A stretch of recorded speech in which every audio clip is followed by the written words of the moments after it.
नमस्कार विद्यार्थियों। आज हम बात करेंगे चित्रकला विषय में।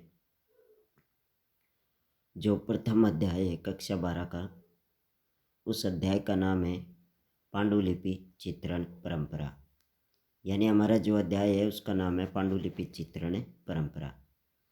एक बात का आप हमेशा ध्यान रखें, इस अध्याय में से अति लघुरात्मक प्रकार के क्वेश्चन आएंगे या लघुरात्मक प्रकार के क्वेश्चन आएंगे।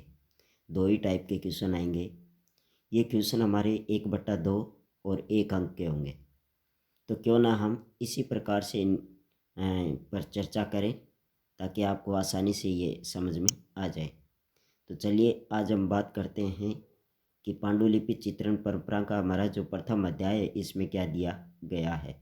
छोटे छोटे क्वेश्चन है, कुछ एक क्वेश्चन होंगे जिनको आपको याद रखना है।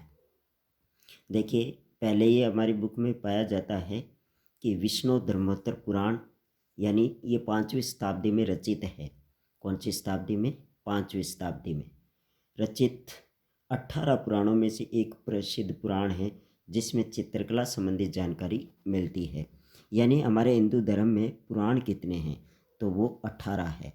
और इन्हें 18 पुराणों में से हमारी चित्रकला के बारे में एक जिक्र आता है, उसमें आता है विष्णु धर्मोत्तर पुराण का। और विष्णु धर्मोत्तर पुराण जो 5वीं शताब्दी में रचा गया है और इस पुराण में चित्रकला संबंधी जानकारी पाई जाती है। इस बात को आप ध्यान रखें। देखिए, विष्णु धर्मोत्तर पुराण का एक तीसरा खंड है। कौन सा? तीसरा खंड। और इसमें तीसरे खंड में 35वें अध्याय से लेकर, कितने नंबर संख्या के अध्याय से लेकर 35वें अध्याय से 43वें अध्याय तक, यानी कुल 9 अध्यायों पर कुल 9 अध्यायों पर एक लघु ग्रंथ लिखा गया है जिसे कहते हैं चित्र सूत्र। वेरी मोस्ट बात है विद्यार्थियों, हमें प्रथम चैप्टर में ये पाया जाता है कि चित्र सूत्र ग्रंथ किस पुराण से लिया गया है, ये बात हमें पूछ सकता है। इसलिए आपको ध्यान में रखना है कि चित्र सूत्र की रचना जो विष्णु धर्मोत्तर पुराण से हुई है। और विष्णु धर्मोत्तर पुराण के कौन से अध्याय से कौन से अध्याय तक इस विष्णु धर्मोत्तर पुराण का निर्माण हुआ है? तो 35 से 43वें अध्याय तक। यानी आपको ये भी पूछ सकता है कि चित्र सूत्र में कितने अध्याय है? तो आप 9 अध्याय बताएंगे। चित्र सूत्र में कितने अध्याय बताएंगे? 9 अध्यायों का उल्लेख आप करेंगे। इस बात को ध्यान रखें। तो परीक्षा में भविष्य में आपके सामने क्वेश्चन हो सकता है कि भाई विष्णु धर्मोत्तर पुराण या चित्र सूत्र जो है किससे पुराण से लिया गया है? तो विष्णु धर्मोत्तर पुराण से लिया गया है। चलिए आगे देखते हैं। चित्र सूत्र ग्रंथ चित्रकला का विश्वकोशात्मक ग्रंथ है। वेरी मोस्ट बात है, चित्र सूत्र ग्रंथ जो है चित्रकला का एक विश्वकोशात्मक ग्रंथ माना जाता है। इस बात को आप ध्यान रखें। क्यों? ये सीधा सा प्रश्न होगा तो इसको आप जरूर ध्यान रखें। चित्रकला की स्रोत पुस्तक भी इसे माना जाता है। या फिर आपको ये लाइन दे देगा कि चित्रकला में या चित्रकला की स्रोत पुस्तक किसे माना जाता है, तो आप चित्र सूत्र को महत्व देंगे। किसको? चित्र सूत्र को, ना कि विष्णु धर्मोत्तर पुराण को। आपको बताना है चित्र सूत्र। तो ये दोनों ही बातें बहुत महत्वपूर्ण है। चित्र सूत्र में एक आकृति बनाने की कला को, आकृति जब हम चित्र का निर्माण करते हैं, सिंपल तौर से आकृति बनाते हैं, तो उसमें आकृति बनाने की कला को कहते क्या है? तो उसे प्रतिमा लक्षण कहा जाता है। इस बात को आप एकदम गौर से देख लें कि चित्र सूत्र में आकृति बनाने की कला को क्या कहा गया है? तो प्रतिमा लक्षण कहा गया है। ठीक है ना? चित्र सूत्र में चित्र के 6 अंगों का उल्लेख है। देखिए, हम जब भी एक चित्र का निर्माण करते हैं तो चित्र के 6 अंग होते हैं। कितने? 6 अंग होते हैं। और इन 6 अंगों का उल्लेख जो हमें है वो इस चित्र सूत्र ग्रंथ से पाया जाता है। वो 6 अंग कौन से हैं? इसमें एक श्लोक है। इस श्लोक लिखा है कि रूप भेदा प्रमाणिनी भाव लावण्य योजना सादृश्य वर्णिका भंग इति, ये मिस प्रिंटिंग है, इति चित्र षडगम। षडगम यानी सट धन गम। सट संस्कृत का शब्द आ गया, सट धन अंग। अंग यानी सट का अर्थ होता है 6, अंग यानी भाग। तो चित्र के 6 अंग माने जाते हैं। वो कौन से हैं? तो एक श्लोक के रूप में भी आप याद कर सकते हैं, या फिर इन्हें आप अलग अलग तरीके से भी याद कर सकते हैं। वो कौन से हैं? रूप भेद एक हो गया, प्रमाण, भाव, लावण्य योजना और सादृश्य और वर्णिका भंग। तो अगर इसकी मैं थोड़ी सी व्याख्या करूं तो चित्र में रूप भेद का क्या महत्व है, हम सीधी से एक परिभाषा निश्चित कर सकते हैं। रूप से वस्तु की पहचान होती है और भेद से वस्तु को अलग किया जाता है। इसको मैं कक्षा में आपको अच्छी तरीके से डिफाइन कर चुका हूँ, बता चुका हूँ। दूसरा हमारा तत्व जो है प्रमाण है। प्रमाण के किसे कहते हैं? हमारे पास भाई किसी भी चीज़ का प्रमाण होगा तो ही हम उस वस्तु का सही तरीके से मूल्यांकन कर सकते हैं या उस चित्र का निर्माण हमें कर सकते हैं। तो एक कागज़ पर या किसी पटलिस पर हम चित्र का निर्माण करते हैं तो उसे पटलिस का सबसे पहले हमारे पास प्रमाण होना चाहिए कि कितनी दूरी में अग्रभूमि, पृष्ठभूमि, पेड़ पौधे, नदी, तालाब, पशु पक्षी आदि का चित्रांकन हमें करना है। तो उस भूमि को बांटा जाता है, यानी प्रमाण होता है वो। भाव क्या है? देखिए, हम प्रागैतिहासिक काल के दौरान पढ़ते हैं कि जिसमें आदि मानव था और आदि मानव की अपनी कोई भाषा नहीं थी, लेकिन फिर भी वो अपने भावों को व्यक्त करता था। भावों को व्यक्त करने के लिए वो किसका सहारा लेता था? चित्रों का सहारा लेता था। उन्हीं चित्रों में उसके भाव परिलक्षित हमें होते हैं। तो भाव चित्र के मूल तत्व है, ठीक है ना। लावण्य योजना, लावण्य योजना का यह मतलब है सौंदर्य से।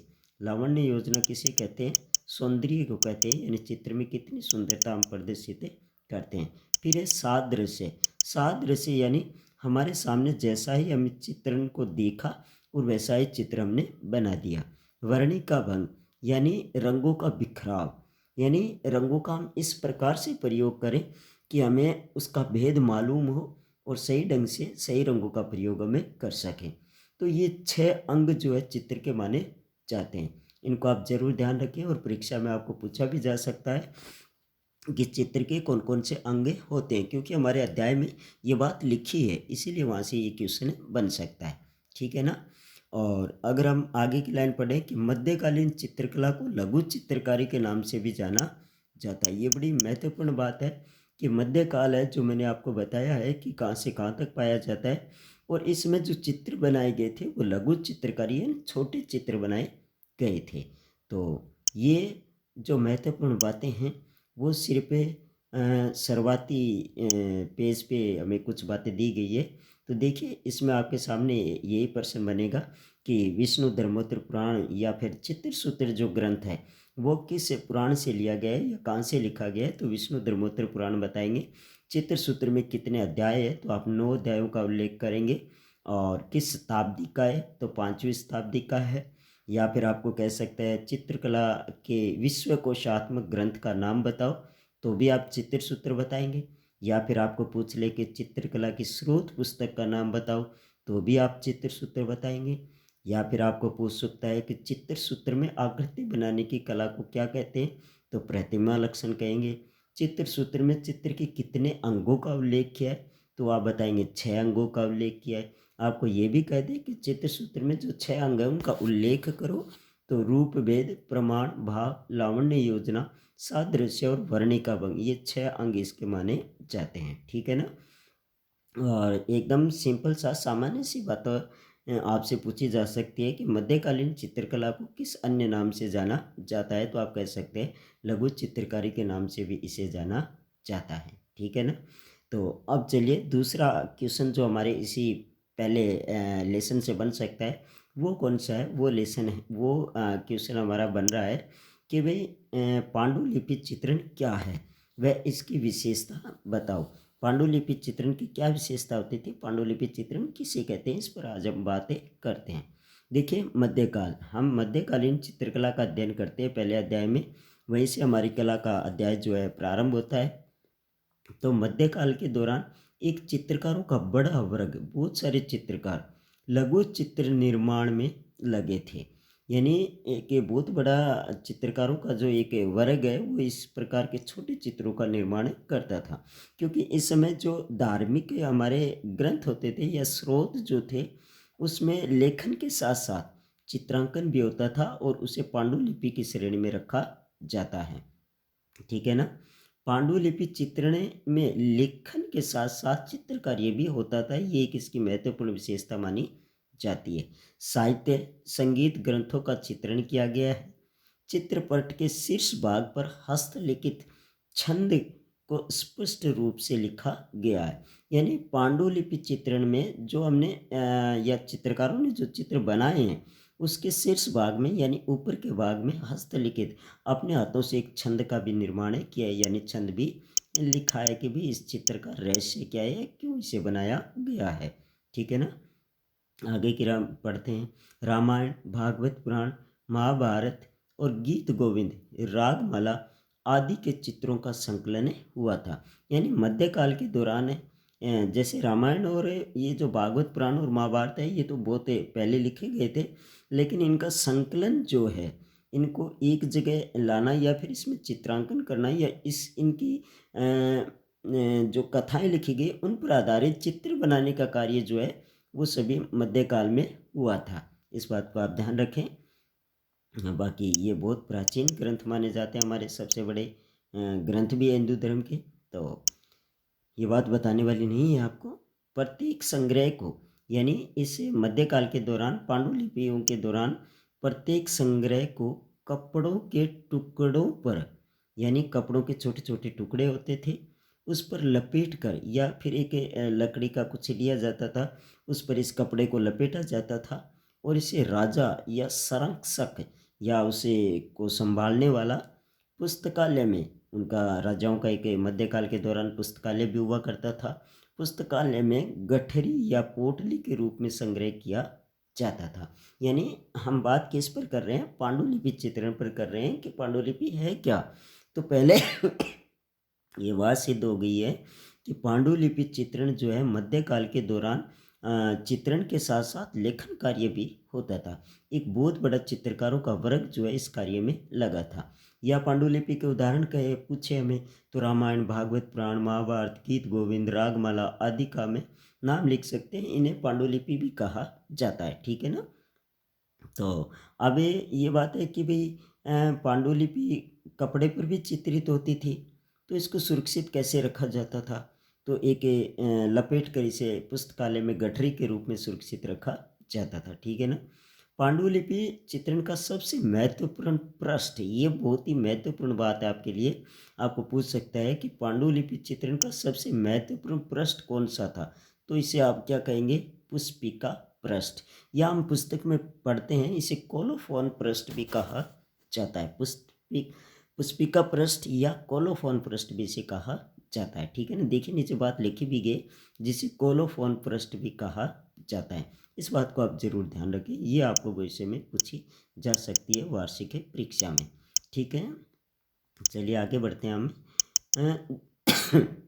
इस कोलोफोन पृष्ठ पर संरक्षक का नाम, जानकारी तथा लेख तिथि आदि का उल्लेख किया जाता था। ये बड़ा महत्वपूर्ण इसका पृष्ठ होता था। ठीक है। इन पांडुलिपियों को, जिन पांडुलिपियों को रचित किया जाता था, इन्हें किन विशेष अवसरों पर काम में लिया जाता था, तो ये बात ध्यान रखनी चाहिए। ये विशेषता है, राजकुमारियों के विवाह में उपहार के रूप में भी भेंट किया जाता था। पांडुलिपि चित्रण का सबसे बड़ा उदाहरण है श्रावण प्रतिक्रमण चूर्णी। ये एक मध्यकाल के दौरान रची गई एक पांडुलिपि है जो जैन धर्म पर आधारित है, और इसको चित्रित करने का कार्य जो या फिर जो चित्रकार है वो इसका कमल चंद्र माना जाता है, और ये मेवाड़ शैली में पाया जाता है। इस बात को आप जरूर ध्यान में रखें। श्रावण प्रतिक्रमण चूर्णी पांडुलिपि में चित्रांकन का कार्य किसने किया था, तो कमल चंद्र के द्वारा किया गया। ठीक है विद्यार्थियों, मैं वीडियो को ज़्यादा लंबा नहीं करूँगा क्योंकि आप ऊब जाएंगे।